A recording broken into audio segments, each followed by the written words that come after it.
So there's a bit of a story. I was chatting with Rufus in December when I came back from a travel, and I was saying, "Oh, I should show you, some of these things with some photos, with some slides." And he was like, "Why don't you present that to the research group?"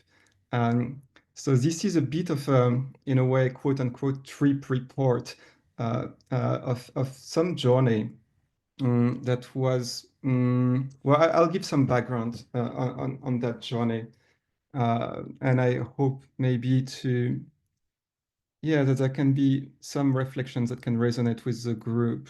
Mm, the background story, and I know most of you here don't know me, and well, I don't also know you. I just wanted to have a slide that kind of give just a bit of a visual background of where I'm coming from intellectually, and positioning myself into the rest of the talk. I'm originally a physicist, complex systems physicist, and also with some background in epistemology.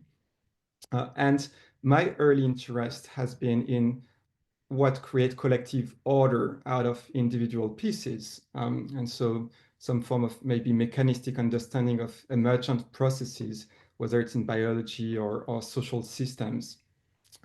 And my practical research work as a researcher has been around understanding community organization through networks. And that has been a good chunk of my research work until I spent some time at the Praxis Hub in Bergerac, where I guess my understanding of networks became more qualitative, meaning maybe rituals and practices that create embodied framework for people to train on relating, changing the quality, maybe the metacognitive quality of how you relate to each other in networks. So maybe a more like somatic, maybe sense of the network.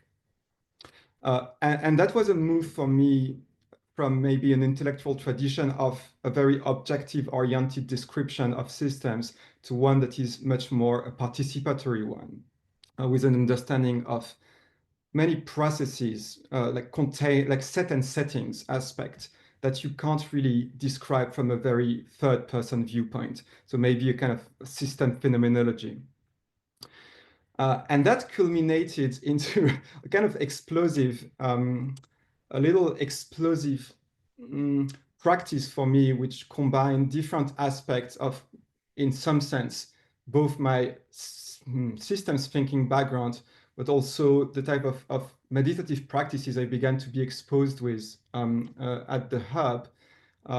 And I ended up, let's say, having some, I think I've heard before awakening experiences or non-dual experiences, but let's say some strong experiences that put me in a paradigmatic, let's say, uh, shift from the type of scientific approach I had up till now. Uh, and it drove me to take a sabbatical time from my research time to better understand the way traditions have handled, let's say, non-dual phenomenologies, um, the uh, and in a way research and development around practices that in some sense are usually called realization or liberation practices, and particularly understand more the aspect that is not just about practices for well-being, but that particular liberation aspect, which is a more permanent, in a way, situation. Uh, and I also, part of that moment was that I was in a very unsafe space, that practices I realized, I felt like I almost lost my mind through these practices. And I realized without guidance of a strong rooting, there was something very difficult to handle. So there was also for me a need to anchor or root maybe this paradigmatic uncertainty into lineages. So I kind of went in that sabbatical and began rooting that in the West. And thanks to Rufus and his knowledge of people who have mapped awakening practices in the West, he guided me towards Jeffrey Martin, and I started first looking at people who have done science of liberation practices. So Jeffrey Martin being one of them, and let's say through interview work of mystic, doing some roots to fundamental well-being. But and that was great. I did a program related to what Jeffrey Martins has uncovered. Uh, but I didn't feel necessarily the rooting. Let's say it was maybe like chemistry in some sense. Studying cooking with chemistry. It's not the same thing. You don't have the kind of understanding maybe of the old practices. And also, I found that it was not necessarily put in the necessarily safety nets that I found seemed necessary for some advanced practices. And I also in France started to go to different places to understand how they operate as systems for bringing to, say, liberation from suffering to some extent. And I went from very secular places to, let's say, much more traditional places, and saw a bit the spectrum from really therapeutic to maybe more religious in a sense. But also, when going to the more religious practices, seeing a wall of not understanding why they're actually doing certain things. So my quest was really a quest to understand why you're doing certain things as a religious practice in order to bring to, especially in the case of soteriological practices where you bring to salvation or to liberation or these kind of things. So it ended up being a sabbatical to go to the source of how people have, in some sense, encapsulated liberation within systems of liberation and institutes of liberation, and going in a way back and back in time, first beginning by the places where they're the most confronted to innovation, being right now for me in Bhutan, where they're trying to build a mindfulness city and mix really innovation and traditions of liberation from the Himalayas, and going back in time towards Varanasi, where I wanted to see the origins of tantras and the Shiva, in a way, practices, and seeing how it's embedded culturally in a maybe much more disseminated manner than the more regulated theocracies of Himalayas. I did the slides only today, so I hope it's okay, because I tried to compress things in some ways that make sense, but it's a bit too chronological. So let's see. There will be kind of topics emerging, and you'll see that. But again, it's kind of a bit of story sharing. So take it as a narrative for now, and hopefully we do some sense making out of that in the discussion. I think, and I want to relate things in a felt sense of sharing how, in that particular angle and perspective, I did the trip in what was something that maybe I noticed that I found to be maybe deviating from my usual perspective, and found interesting potentially as a take home.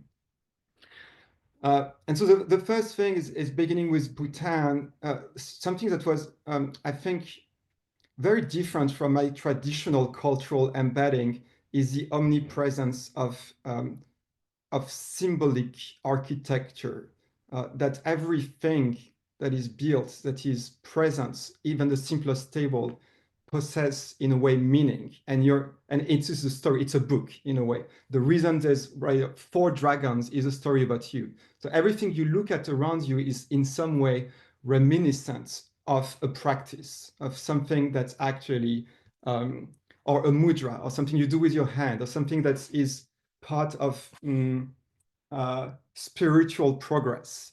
And that's something that I feel I have not really had the realization before in my traditional settings, to be confronted to that frequently. And those can be quite complex. So if I look at the church here and I see gargoyles, I don't immediately enter the complexity of wrathful deities and protector spirits. Um, but being immediately projected in these tantric spaces where everything, every emotion, every desire is a pathway to awakening, you're surrounded by mm, things like deities and paintings that are hard to make sense and might seem very nice, but there's a whole, I would say, uh, uh, you're surrounded by, let's say that I come from a background where I thought Buddhism was meditation. And I realized most Buddhist people there do not meditate, but leverage visualization, words, mantras, breath work as pathways, and they represent the energetic effect of these through paintings or through art. And so art is really mediating your understanding of your own energetic use, which is also uh, uh, part of a general thing that was different for me navigating the space there is that everything that you're surrounded with is more related to mechanisms of purification or mechanisms through which your karma or your actions can create some uplifting or developmental framework for your inner spiritual development.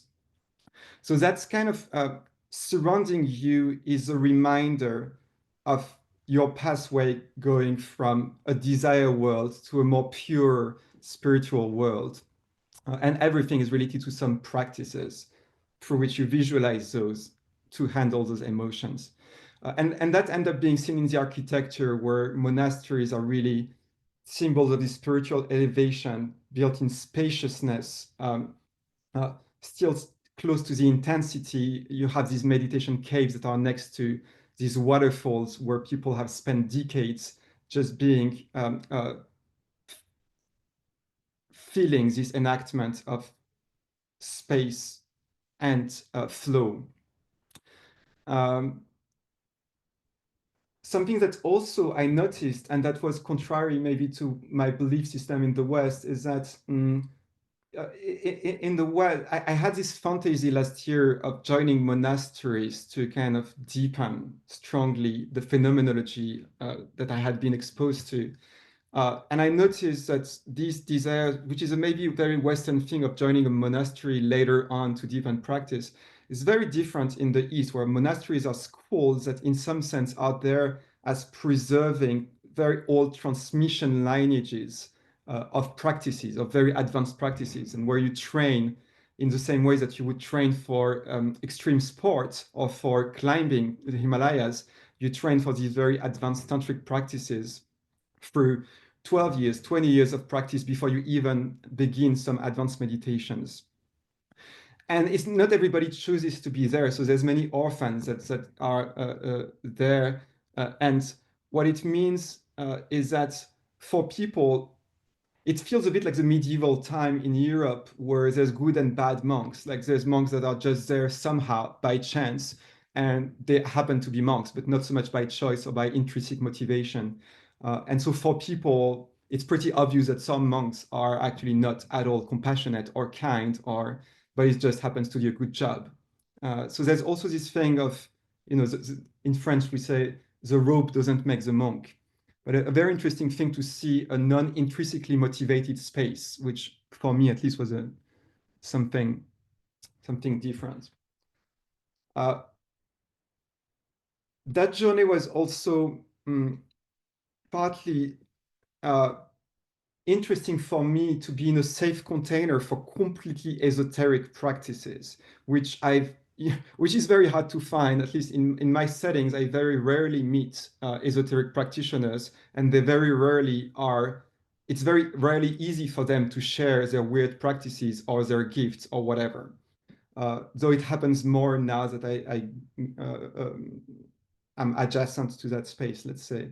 Um, but it's very interesting to be navigating in those regions, extremely uh, spaces that are safe space for outlier events, you could say, or for advanced practices. And so talking to people, even taxi drivers, you hear quite interesting stories of treasure revelers, revealers, and like a taxi driver who was telling me how his grandfather reincarnated and came to get his stuff at their house, and then became a monk later on. So you have a space where magic is more or less very accepted and very prevalent in the surrounding world. And yeah, which actually I found to be, mm, yeah, yeah, let's say interesting. Because when I came back to France and I began to finally meet people who do have these also practices or do have these experiences, I saw the absolute repression or like the difficulty for them that it is to find spaces to actually be able to talk about that. So it's very interesting to see a space where these things are in a container, and continued practice. Um, yeah, and that this one relates this one relates to the previous one, which is monasteries as being places that are really interestingly mm, modernizing, or you meet monks and they all watch soccer and ask you about Mbappe, and they have a tournament every Sunday, and at the same time they are in this kind of super elevated peace world. So it's interesting to see them fit into modernization. They all have telephones and Facebook account, and so how they handle being a youngster in these highly spiritual places. Um, and another thing, and I think that one is a pretty triggering one for the Western spirit usually. And I heard talking about governance previously, being in what is truly a theocracy and a kingdom, even if it has a participatory democracy, is initially a weird thing, because I come from a background of seeing maybe a democratic work as a very logical or very kind of maybe supreme type of political framework.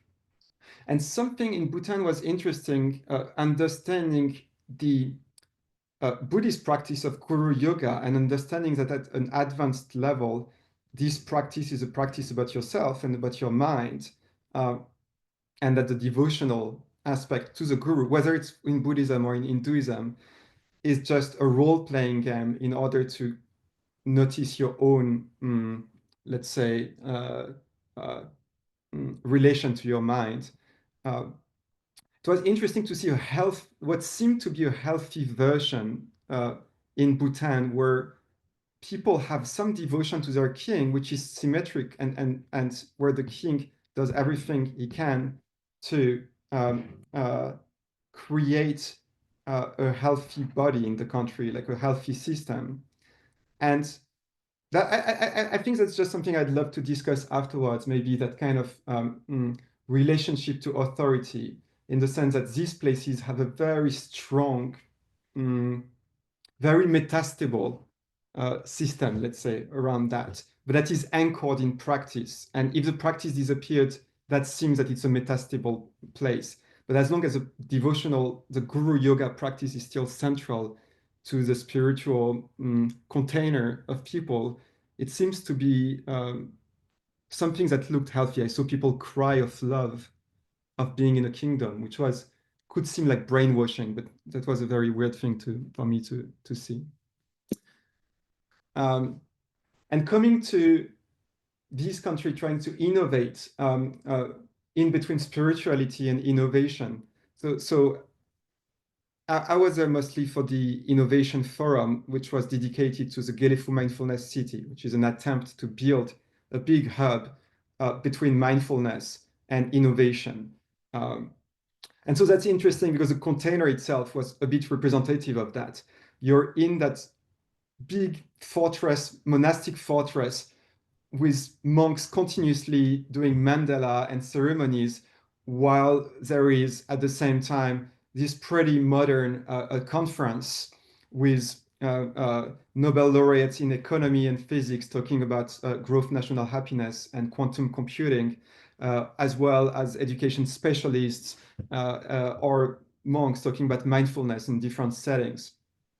And I found that was on one hand interesting, though I also did see that mindfulness was the next buzzword, in the same way that green has been like whatever greenwashed everywhere. So there is some form of mm, uh, maybe practice less mindfulness emphasis uh, that I felt a bit around.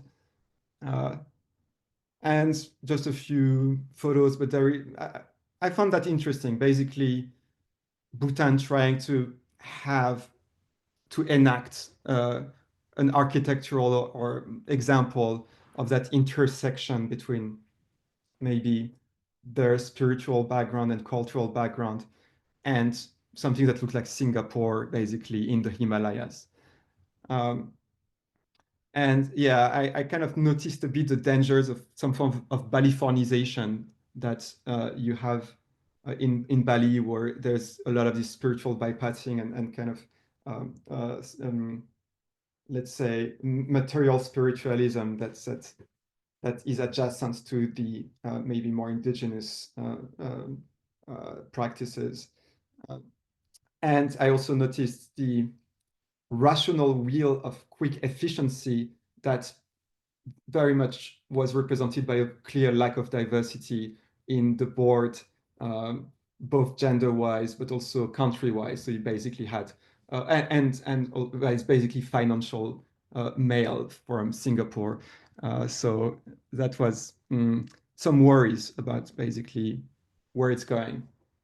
And adjacent to that worry, though, there was a lot of encounters I did in that particular conference and after going around Bhutan and seeing beautiful initiatives, uh, especially in the education context, talking with people both in in the ministries, like actually uh, uh, uh, doing the approaches of renewing education system, seeing how everything they do is participatory, based on trying to involve all stakeholders in like having the criteria of the gross national happiness always constantly there, and visiting schools where the main criteria you see next to the principal are about emotional well-being of the students, the staff, and the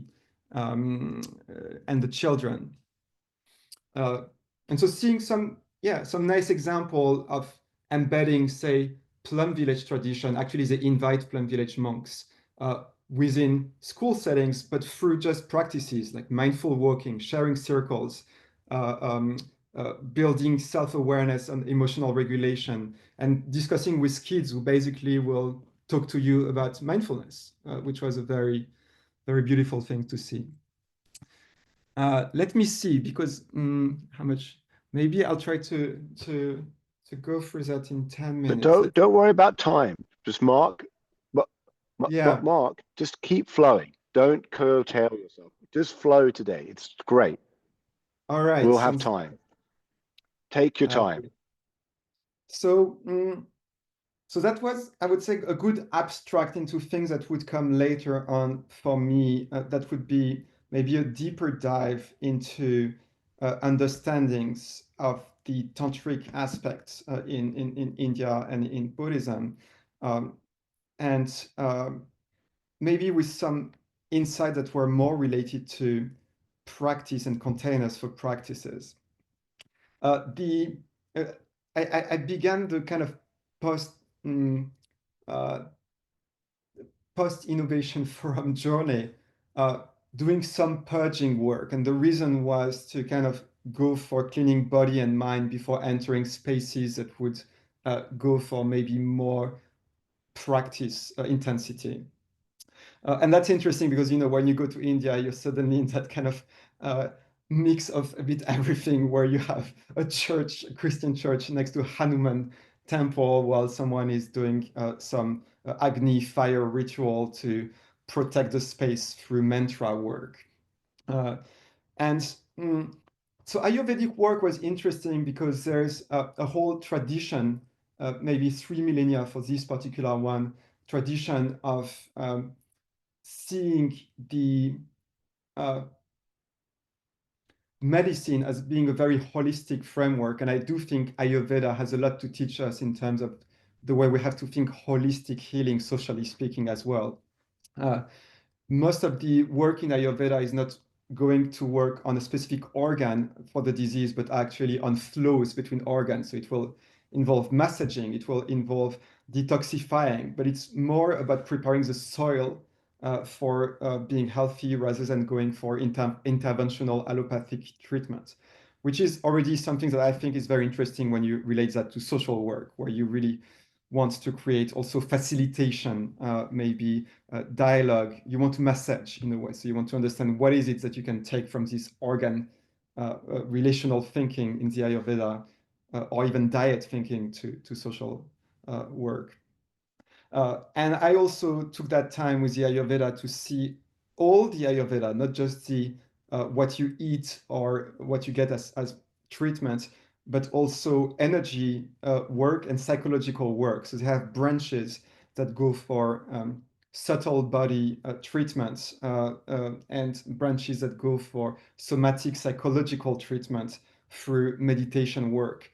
And all of these, I must say, I was relatively impressed with the how to say authenticity of actually, well, let's say these are stuff that actually do work. They do hit a thread, and um, yeah, yeah, I can come back on that later. I even discussed with, well, when you're on this kind of trip, you obviously meet very, very strange people or unusual people. And so I also meet another scientist who worked for a decade with a master Ayurvedic healer who would do very, well, if you read the book, let's say that they have some knowledge on pressure point or some diets that are very impressive in terms of the impact they have on patients. So, uh, and so part of it was body work, but also on the mind work level beyond maybe the kind of psychological treatment they do. This particular center, they also do darkroom retreats, which is a specific type of let's say mind detox, right? So where you remove any form of input to your mind, um, and any form of input in general. And so I did a week of that in addition to the previous one of Panchakarma, of detox work. And that's something that's also, so when you read Mircea Eliade or anthropology, the hut, and especially spending a week alone in a hut, in darkness or not, but usually in fasting, is a pretty standard initiation practice for many tribes in order to usually have some visualization or some intense maybe realizations. Usually they use that to meet the gods of the tribes or something like that. And so part of me wanted to also experience that particular digestion aspects, that kind of shamanic ritual of digestion that you go through in these huts. There's a lot of interesting things that go into that, and particularly the fact that these practices are very much related to the way you handle inner light or working with visualizations that end up happening. It's like microdosing ayahuasca in some sense. Usually you do 7 weeks in those huts. I did only 1 week, but you end up having endogenous DMT being basically continuously produced in you after a few days, which brings you into things that Himalayan yogis have, let's say, researched for millennia, whether in India, I put a book from an ashram on the left, or whether in Shangshung, which is like western region of Tibet, where they have really a sport, I don't know how to say that, a sport of how you navigate lights, like inner lights. And they use that obviously for practices towards enlightenment. And that's related also to festivals where you bring these inner lights from outside to inside. And so I put a photo of a Diwali in India where you have the enactment of that principles, of those principles into real life, into domestic life, actually.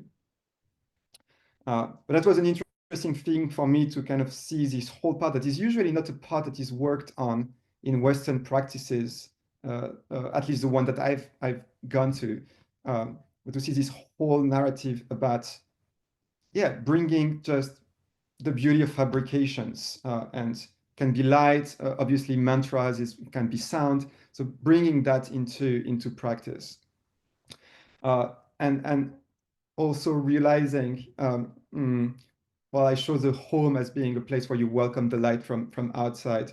And a lot of the discussions that I had with people there was also this fractal thinking that uh, um, the practices you do in inner practices, domestic practices, social practices are all fractally related, as in a way fractal mandalas or fractal bodies. The ways they design temple in India are related to the chakric system, to the subtle energy body system. The places that will be the most sacred are the places, for example, the heart space that or the third eye space, so places where you will have meeting some say spiritual strong spiritual experiences, and the type of visualizations you do also of divinities will only be related to seeing yourself from elsewhere and taking another identity. So also having this kind of fractal selves embedded within even your practice, which was also something very interesting for me to see how they handle this kind of recursive thinking. And I am a proponent of multi-level approaches to in some sense, spiritual awakenings. And I do sense from seeing through the architecture and through the design of practices how this thinking is embedded in some sense in the practice, and in the architecture of the practice. Uh, and so that was kind of the first part of the trip, and that led to going to really, I would say, deepen some of these practice-based insights into places where, like Nepal, where a lot of the uh, you meet a lot of architecture of practice. One of them being what I show here, the stairways between samsara and heaven, or nirvana. So showing the cycles that you do of rebirth until you liberate from the duality of samsara and nirvana, like of earth and heaven, or of body and mind. And so seeing basically practices of transcendence ingrained in the architecture of space. Um, Meeting Tibetan refugees and seeing their enlived practices of in the cultural context, and living practice of compassion and kindness. Uh, I was invited. I was when I met the Tibetan refugees on the left. Every day they would send me tons of messages to invite me for food. Or there was this flute maker on the right was selling flutes, but he was never trying to sell me a flute. He was just asking me, "Can I play for you?" And I would sit and he would just play for me for half an hour, so happy to play for someone. So there was something in terms of the uh, mm, leakage of practice into enactment of qualities in real life. That was a very heartwarming thing to see, despite the extreme situation as refugees. Um, well, few other things maybe. Let me see. Oh, it's already 5:50. Well, the rest is really like going around and seeing magic. Keep Mark, you can use your time and we'll, if necessary, we'll stay for questions or have a follow-up, but finish your things. It's great. So, well, I, I think part of the trip was going to what it was kind of for me. There was a bit of it which was, you could say, a pilgrimage, even if it was a bit of a weird pilgrimage, because it was not necessarily linked to my whatever lineage tradition. You could say anything. I don't have really a lineage or tradition, but it was more an inquiry of the type of magic that is the relation to in some way magic practice and architecture and how that embeds that in social systems. So I did visit a lot of caves, and I somehow have a fascination for that. Even in Dordogne, you have Lascaux, we have the oldest of caves, and of maybe ritualistic aspect.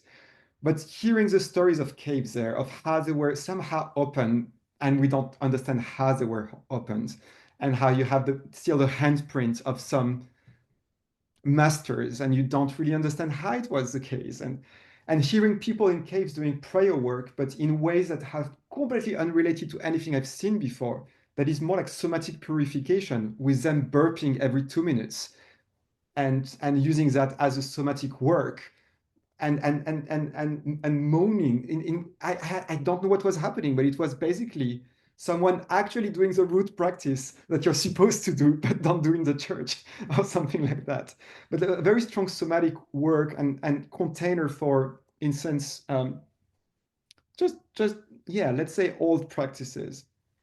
And there was maybe this sacred side, sacred sounds as well, meeting a lot of people doing mantra work, which is really the main sound-based work, and seeing how verb and sound is treated as a sacred object. And it's not like something that it's not material, but it holds a, a power that is crafted through sacred intention and sacred languages.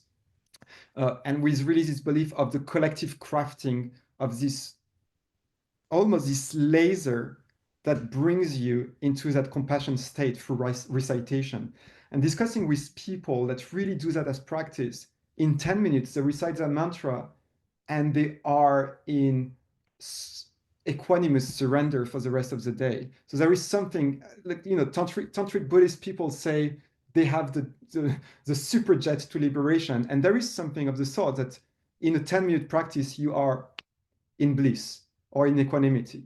So there is this aspect that is definitely surrounding you, uh, and also, yeah, going further into discussing with energy healers and realizing, well, monasteries hire, like I discussed with a German monastic medical energetic healer, who she was trained in tribes in North America, and she was hired in the monastery, and she's there because whatever they do is dangerous. Whatever they do requires someone to come protect, do sound work, and actually do healing.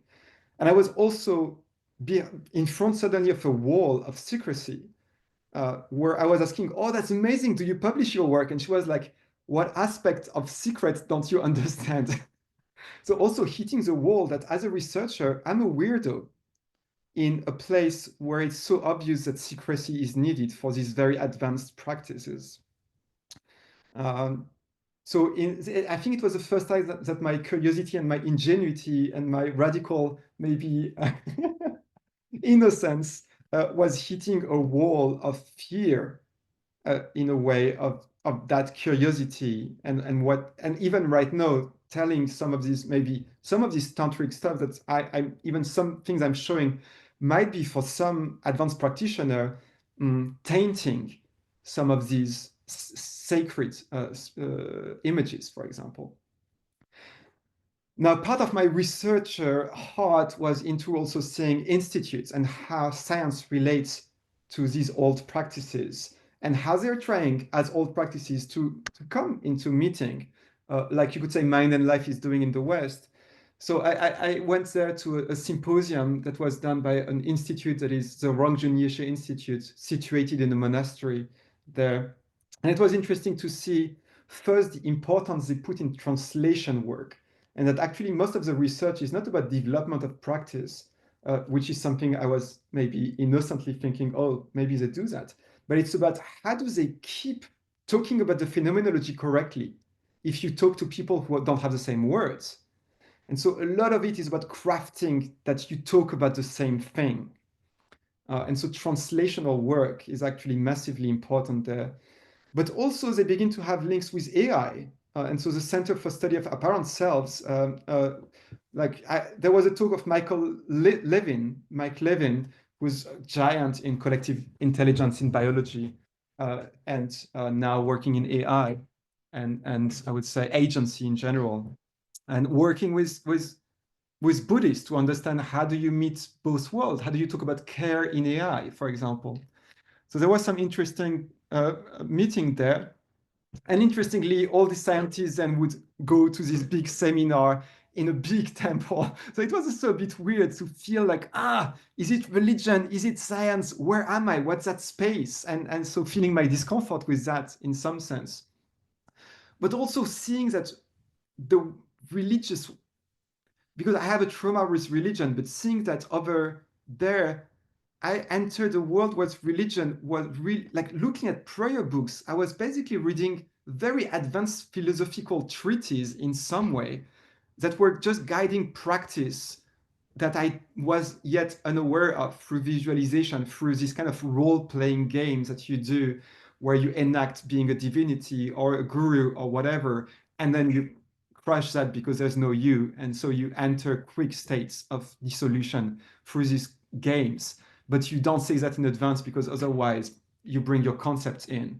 And so it's kind of like interesting to enter spaces of quite advanced practices where scholars go into and seeing that world navigating both technology of non-dual awakenings and research work while trying to remain somehow separate enough to not be too biased, say, and recognizing that there's just a lineage specificity, but not a dogma. Um, and maybe ending with, and that's my final kind of pathway towards Varanasi, which is, we're talking about Tantra. For the West, Tantra is sex. For the East, Tantra is technique of using fabrications for enacting certain qualities of non-dual qualities. But obviously that involves the sexual energy, and that's the most secret and sacred of the tantras. It's photos from museums and from outside. So this is public photos, but sometimes these would be things that are not shown or not revealed because they're, somehow sacred and advanced practices of the merging of masculine and feminine energies. And these are, in some sense, really energetic practices. Like people know Kundalini a lot in the West. They call that Tumo in Himalayan practices. And they bring you to the epitome of that realization of union, of, in some sense, what they call emptiness and awareness, or whatever. Like there's so many names into these dualities that you realize the inseparability of. And obviously, that's the thing with tantric practices. What they talk about is using the poison as medicine and using these energies. And I guess that brings me to the final insight that these are places that play with fire. They play with fabrication, with using the mind in a way on itself.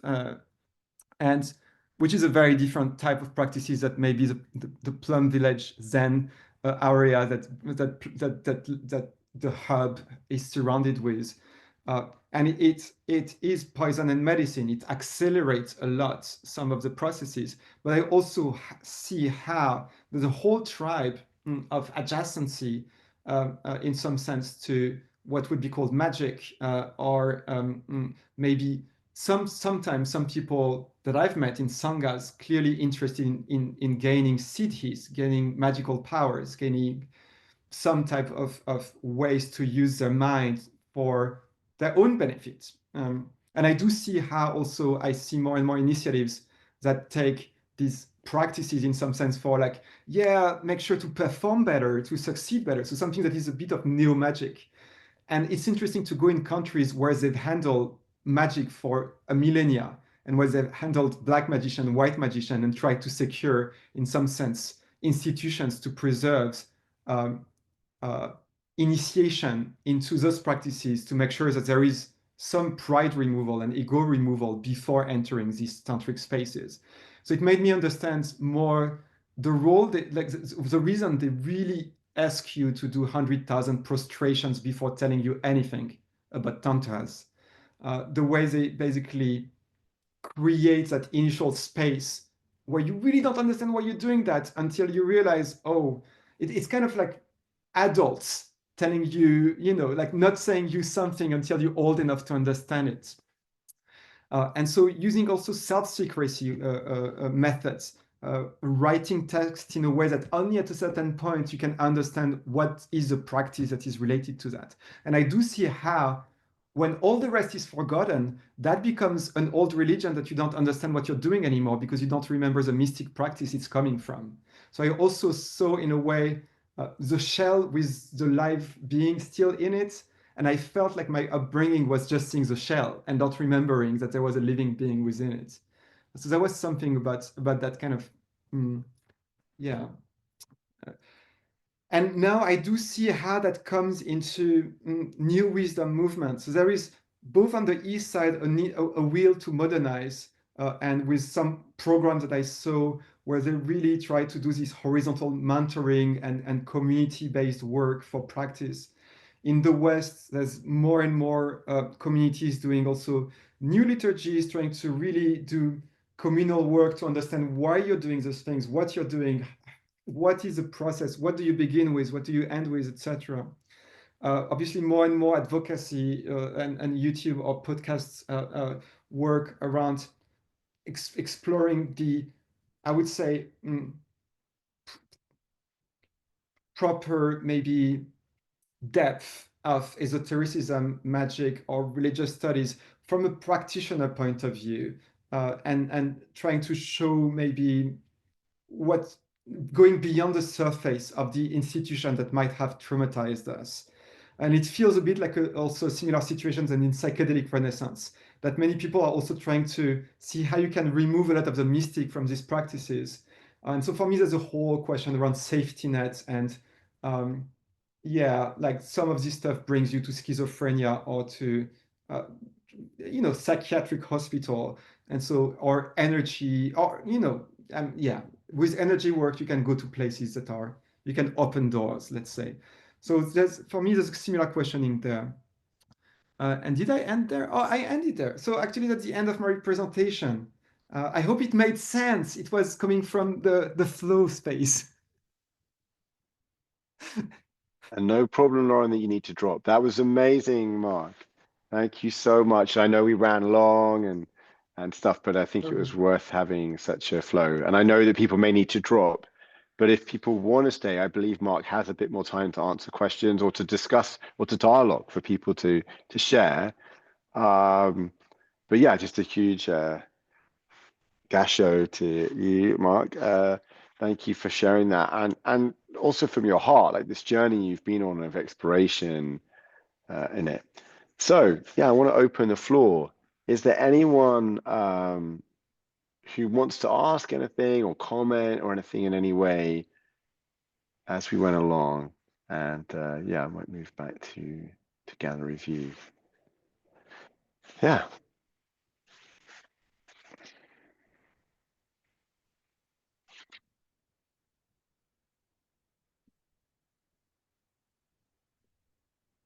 Well, I might kick off one, if that's okay. Can people hear? People can hear okay? Yeah. I took a couple of comments. So I think this one remark was now many years ago. I read Religion and the Decline of Magic, which is this book by this historian, Keith Thomas, about it's more about the way, in fact, that the church in Europe, the Catholic Church and then the Protestant Church kind of stamped out magic. Or integrated it. So, many Catholic saint days are based on some other, older traditions days. There's an integration. But it made me think about the way of like kind of modernity, or even in this case, the church, which was sort of competing, kind of disallowed magic and the way that magic works. And I thought there was some point earlier on where you were talking about, taxi drivers and so on. And one of the reasons I thought that book is the book because it's based on primary sources, particularly in early modern period. So I think, like, if I remember right, like 15th, 16th century England mainly. It's mainly based in England. 14th century. It has quite a lot of anecdotes of people, what people's magical beliefs were, and how they made sense of then the religion. Like, how, for example, the Catholic priest would go around the boundaries of the parish, kind of scattering holy water, which is a pretty close to Catholicism, moving over into classic kind of, witch doctoring, kind of classic, like I'm blessing the holy ground so you have good crops and things like that. And he had a lot of stuff from anthropology. Kiki Thomas, one of them, like a lot of stuff about witchcraft. There's a famous, I think Evans Pritchard, like something magic and witchcraft among the Azandi, which is this early work on like understanding magic from this anthropological perspective, from the Western perspective. So yeah, I just wondered about that because your example about the taxi driver and how this gets integrated into society, how like Buddhism or other traditions integrate kind of magical beliefs, and well, even maybe accurately, maybe this stuff going on. So yeah, I just wanted to remark on that. And yeah, I think also there was something early on that struck me. You had a really nice side about not for well-being, but there's the goal is liberation, not well-being, and that those are quite distinct, which I know I resonate with, having I think we share reading Khyentse Rinpoche's Not for Happiness recently. Yeah, and on that note, actually, I think there was a talk also at the seminar I was in Nepal, that was someone talking about engaged Buddhism and saying uh, there has been an inversion in some sense between liberation and decreasing suffering. So like that's he was saying that the priority has become, in some sense, to decrease suffering, but not to eradicate it. And that's true that eradication is a very different type of process in some way. Uh, for example, what I found is that most people, so first, because there is this strength of the, I guess, would call belief in reincarnation or in rebirth. And I'm not sure, I don't like the word belief, because we all believe that we're the same person between right now and in 1 minute. So we all have a concept that we're kind of, there's some form of continuity. But there is such a strong belief that there is this opportunity between two lives to liberate your mind stream, let's say, that for many people, their religious practice is to learn the mantra that is useful to say between two incarnations so that you liberate yourself. So it's basically not so much related to this life. This life is basically a training ground for death. And so that kind of also changes completely the type of perspective of what the religious is offering in terms of material for people. So that's a very soteriological, so like salvation-based thinking. And so, but at the same time, these mantras offer immediate benefit from the people that were telling me. I didn't never do mantra in my life. And these people were doing like ram, ram, ram, ram, ram. And in 10 minutes, they were having a blissful state, So there is something of a training kind of aspect to it. So, yeah.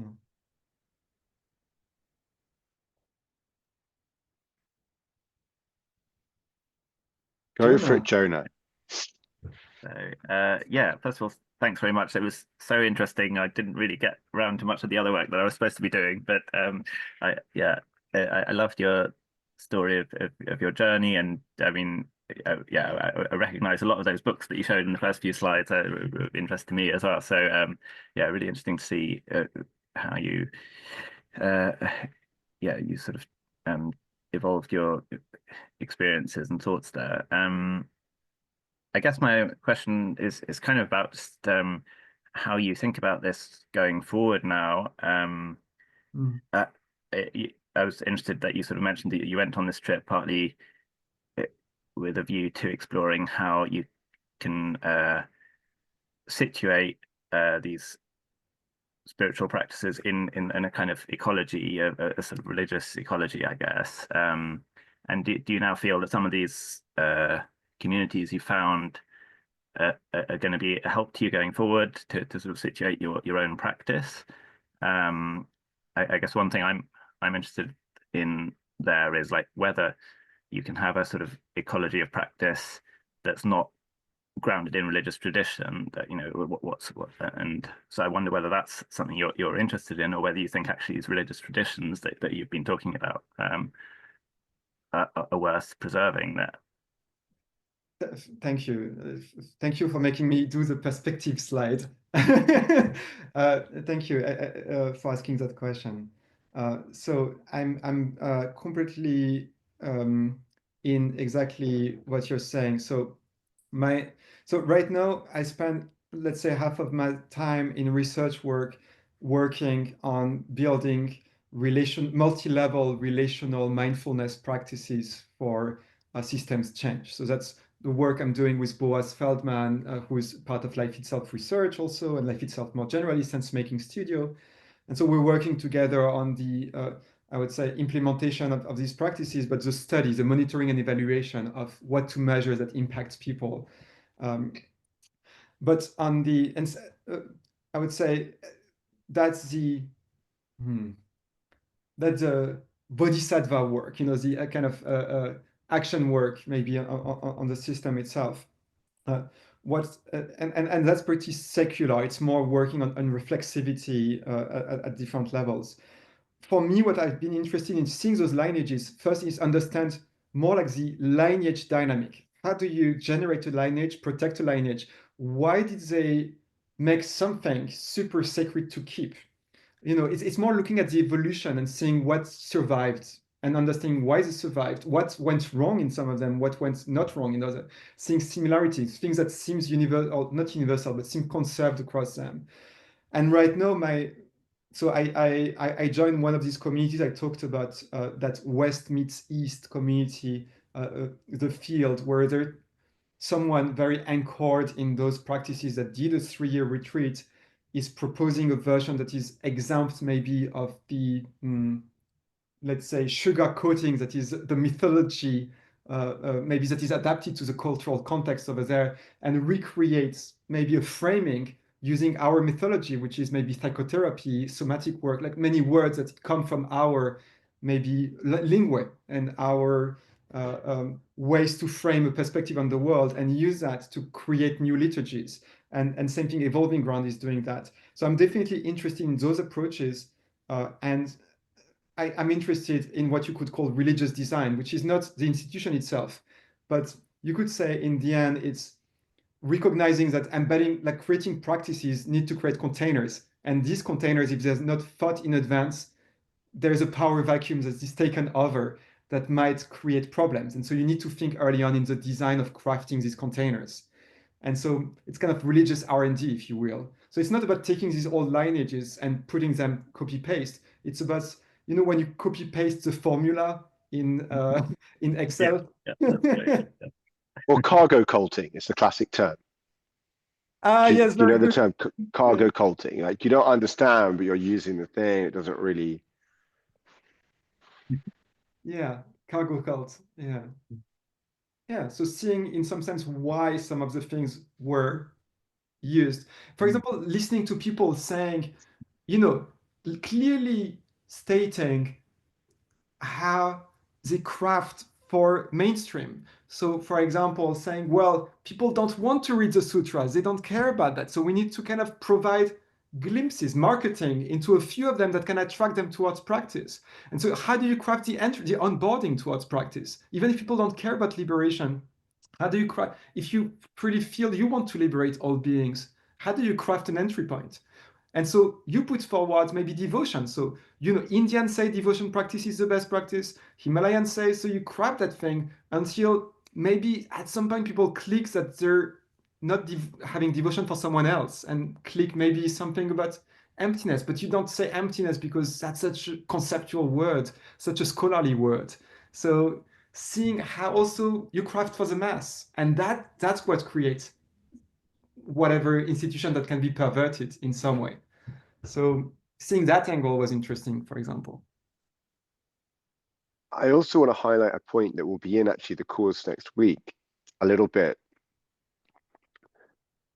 which was the kind of integration of what I would call cleaning up with waking up practices. So this aspect of doing a lot of prostrations, not because prostrations are really going to do actually much to do with contemplative liberation, but because if you do a lot of prostrations, you deal with your ego, and in fact, you'll filter out people who don't want to do that. And similarly, I think the guru point, I mean, basically, we all know that gurus can be abused, right? The guru position has been abused. There's lots of evidence now that happens, and there's something like that's a little bit tricky, like for someone like me who's got a very big. I've definitely got a big. Why have I got a green allergy? I've got a lot of green in me, like horizontal. It's got, why is Thich Nhat Hanh giving the Dharma talk? Why isn't it shared around? That was my first reaction when I went to Plum Village. Why is he giving the Dharma talk all the time? You know the thing is that there's something that you kind of can't get maybe without, it's kind of risky to have the guru, but the guru also is an ego breaker kind of system, like submission of your ego. Now it's true that classically I think they say, there's two paths to liberation. I can't remember, it's like, the guru path and another path. You don't have to go that path, but there's something about the guru that I feel has a lot related to cleaning up, like dealing with your reactivity, all of the things that are bad, even like humiliation, being asked to do things you don't understand the reason for, all of these classic things, and the good version of that is like Yoda, right? Like we have versions of it, even in popular culture, yoga, there's constant points where like, Luke's like, why are you getting me to do this, Yoda? There's points where he has to hold yoga and run around, and then, he has to go and do this very confronting experience in the cave. And, obviously it can be perverted. The emperor is a bad Yoda or something, so there's a subtlety, but I think there's two parts there. One is the role of cleaning up practices in these traditions, which have integrated not just the waking up, but the cleaning up and possibly, other things. The classic Buddhism, there's concentration, insight, and Shila, like the ethics, wisdom, I mean, they'd call it. And the fact that, one of the big problems I see Vince Horn on Twitter has been, really going on about this, about like jhana.io and stuff, is that groups which are currently kind of in a very like Western technological way saying, let's just optimize the hell out of like jhana. Let's just really work out how we do jhana practices, but have like kind of stripped away all of the other stuff. Well, it's like you've got this super technology. I mean, it was the other thing that freaked me out about stealing. I'm going off on one, but Stealing Fire. I just found Stealing Fire by Jamie Wheel, this like really disturbing book. Like, they were trying to write, I think they were intentionally trying to write an airborne bestseller for the business community of like why inner practices a matter. But it was like, their first example is the Navy SEALs. And then, throughout the book, I'm like, this is the example of the denaturing of contemplation practices as like faster, cheaper, better, kind of thing, fitter, happier. And it's like, not to, I mean, I have a lot of time for Jamie Wheel, but like that's kind of there. And I think this is, this is a very fascinating topic of and also in like religious design, you might say, in actually, religious cooking, we might say, rather than design, if we wanted to get the guru thing, there's a whole thing about how you select a guru, and so there's a whole kind of what they call guru examination, where you look for certain properties, kind of like someone to teach you, like a master, like to teach you some practices. So there is a whole guidance on how to do that. And indeed, that's a very tantric thing, and particularly because in tantras you're playing with fire, like the same things that can increase the ego, increase desire, increase grasping, are the things that are used to remove it. And so it's completely paradoxical, completely paradoxical. So yeah, that's something I'm also still, but what you said about cleaning up, growing up, and waking up is absolutely true, though, and it is integrated in those practices. So they do the purification work first, then they do the waking up, and then they have these stages they call bhumis, these realms of attainments. That is, in a way, the growth process, like the stages of development.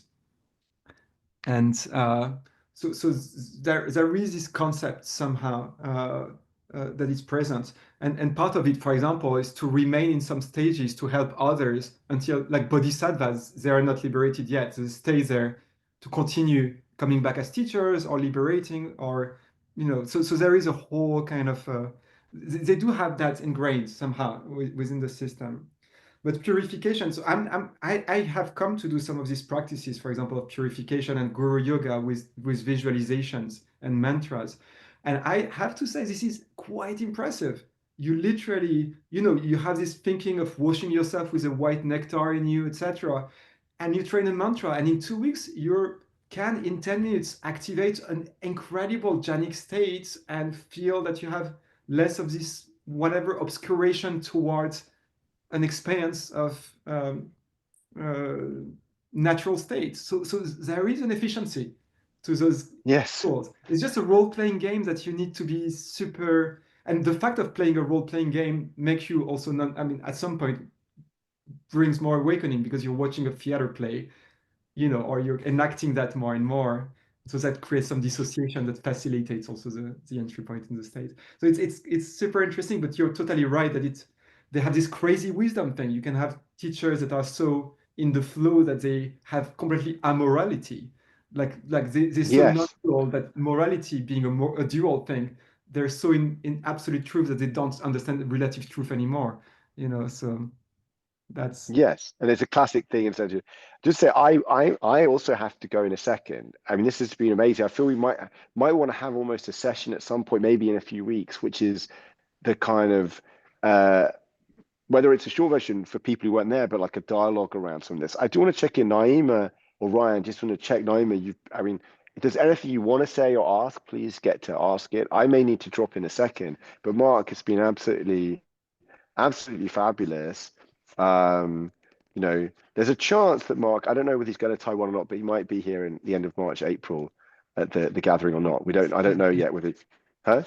Yes, that's true. I need to subscribe. I was thinking to come end of March. I'm not. I don't think I will go to Taiwan in the end. Okay, then we'll come with. But very good. I just want to say deep bow to Mark and to everyone in the audience. We always speak in the listening given to us. So it's always a deep gratitude also to the listening that is given by people here in their presence. So thank you for being here. Look forward to seeing you next time. I'm not gonna the call won't end for the moment. But I will sign off, and I will make I think Jonah here or in fact Mark the person. But just thank you so much everyone, and I will see you next week. There won't be a call. There won't be this call because we have the DDS course happening, prototype course. But we'll be back at the moment in 2 weeks, 2 weeks time. Good. Well, I don't know if you have any other question or if you want to. I know it's very long and now. And Naima, I didn't watch the chat, so Naima and Ryan, I don't know if you want to speak. Naima? No, like thank you for the presentation. There's lots of elements in it that needs further discussions, I think, like going deeper into some subject matters. And but the thing that I kept like going into my mind by you showing some places and practices is like the commodity aspect of these practices, because sometimes like you're going to this simple yoga session and then you can feel it like they're selling you something. It's not anymore a spiritual experience. So they're selling you a path. They're selling you like a key to your liberation, but actually I feel like it doesn't happen necessarily this way. Like, do you grasp what I mean? So how much of that aspect was in your experience? Well, for me, that was my early experience, maybe actually before the trip, maybe doing some programs, uh, like, well, I don't want to do name dropping, but when I did this Finders program, for example, it's amazing. There's an ensemble of practice, and indeed you get exposed to everything, but it's actually difficult the thing is that if you truly want to get to some stages, it's very hard work, and it's like a sport, right? So it's not just with a few elements. So there seems to be an ensemble of things where you need to be guided through exactly what is needed for you, and you need to work that a lot.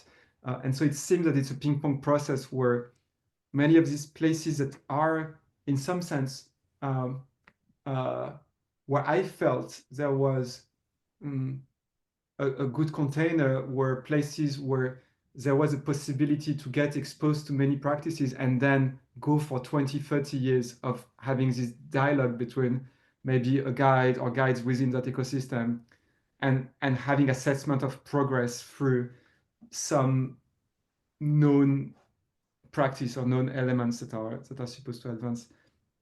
So I didn't feel I was exposed too much to commodification. I felt I was exposed to late stage ecologies of practice, where now they have a very scholastic system of how you enter and the progress you do. Even if it's, for some people, you might not have to do everything, but they didn't make case by case basis anymore. It's like very crafted for the mass. So maybe Yeah, that's so there is like some sort of a commodification of the this what you call practices. commodification? Yes, yes, this is what I Mm, meant. Like there is a system, they've built a container, they've offered yeah. you like you do this, you do this, you do this, and then Yes, you keep applying it and until you reach somewhere. Whereas for true. me, it's because I wasn't put through the system. I feel it's more like free floating. It's more like a Yeah, life experience. It's more personalized, yeah, like it depends on the person, the circumstances, the people you meet, your life path, and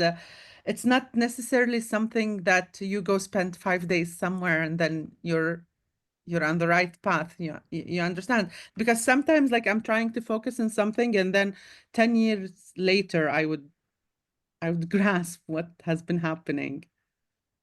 mm, mm. You understand, like I would be like thinking like why this happened, why am I going through this, and like the energy is there, the love is there, the devotion is there, but then 10 years in retrospective there would be this one moment and it comes to me like it's it's this kind of quantum synchronicity that yeah, Yeah, this is where it ends up. So I yeah. have this a little bit of doubt about the commodification, if you understand what I mean. Like you go to a retreat and then Oh yeah, Eureka, got it.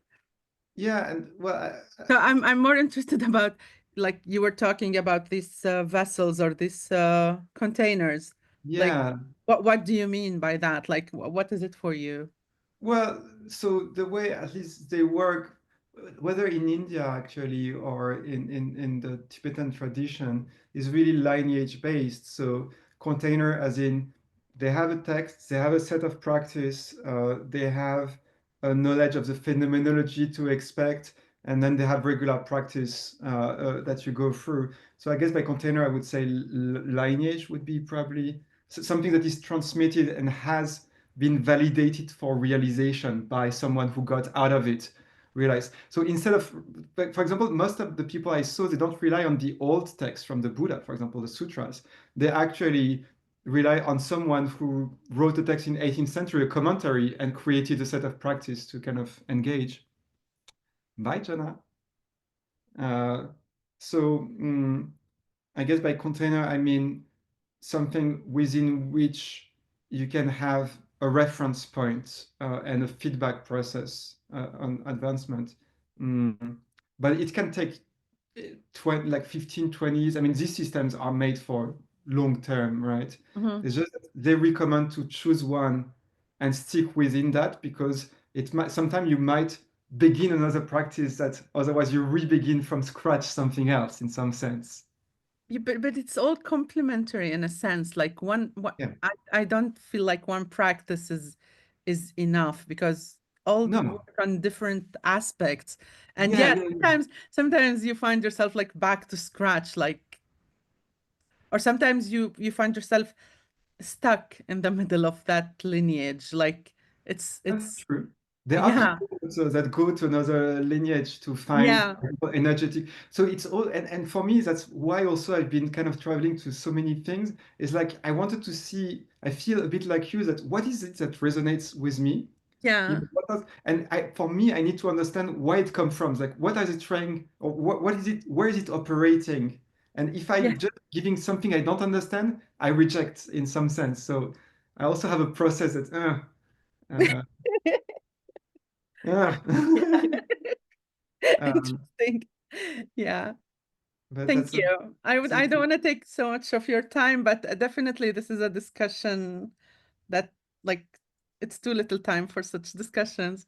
I think it's. Are you going to the gathering in Which March? gathering? I have no Ah idea. bon? In March, there is a gathering in the south of France by the Mark. community, and end of March by Lafitte South community. Uh, Hmm. So, I mean, today was a very specific type of things we talked about because I brought up all these topics, but usually Okay. maybe it would be more adjacent to what you're interested in also. Okay. Okay. So I'll find the link somewhere, or I'll ask Lauren, and I'll see if I Yes. can fix my schedule around it. Yeah. Yeah. I hope to see you in another of this call and to continue the discussion. I feel like there's Yeah. a lot. Jonas told me, like, listen, go attend a meeting. There's the link, and if you're interested, if you find you're a good fit for each other, then we'll add you. And I told him, okay, it makes sense. Very good. Because Well, I've been becoming overwhelmed. Like, I'm attending these work calls, this community meet. It's taking a whole lot of my time. So, I but understand. I think we hit a jackpot with this one. Well, Yeah. Naima, very good to meet you. And Ryan, I didn't get to see you or talk with you, but I hope all is well. Uh, Yeah, and I'm happy to listen in. Um, okay, good. yeah, no, it's been insightful. I appreciate your flow and your perspective, Um, and I like how you just kept going because that's where all the ideas come from. So I appreciate it. Thank you. Thank you, Ryan. See ya. See you Are we also. signing out? Are we just like, see Yeah, ya? I can end meeting. Okay. Bye bye. Bye.